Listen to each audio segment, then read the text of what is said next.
کافر کیوں جنت میں نہیں جائیں گے؟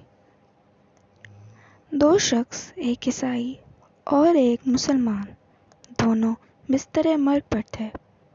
بیماری کی اس حالت میں عیسائی کے دل میں یہ خواہش پیدا ہوئی کہ مجھے مچھلی کا گوشت مل جائے۔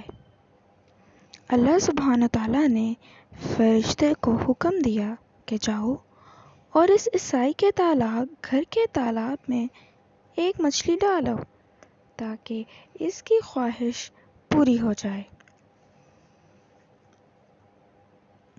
دوسری طرف مسلمان کے دل میں خواہش ابھری کہ زندگی کے اس آخری حصے میں مجھے زیتون کا تیل میسر ہو جائے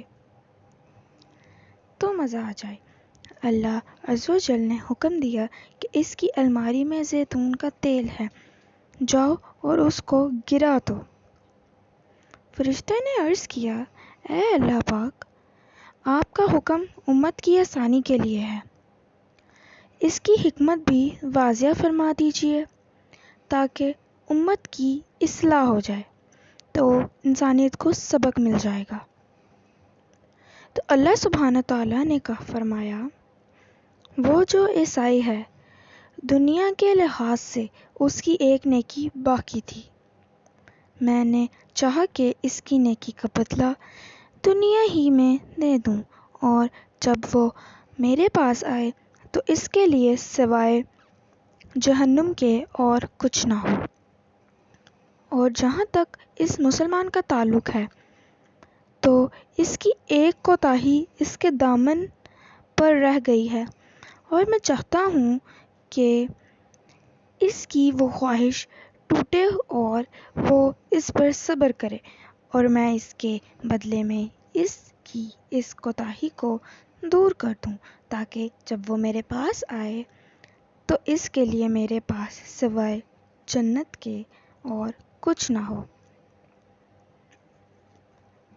اللہ اکبر کبیرہ، سبحان اللہ۔ اے اللہ کریم، ہم آپ کی ناراضگی سے پناہ مانگتے ہیں، آپ ہم سب سے راضی ہو جائیے، آمین ثم آمین۔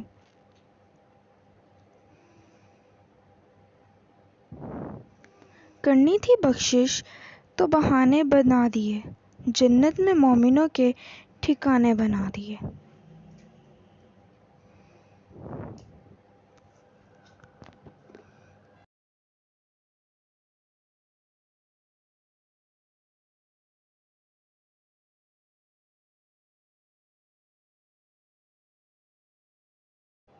اگر آپ کو یہ کہانی اچھی لگی ہو تو لائک اینڈ سبسکرائب اور بیل آئیکن کو ضرور دبا دیں۔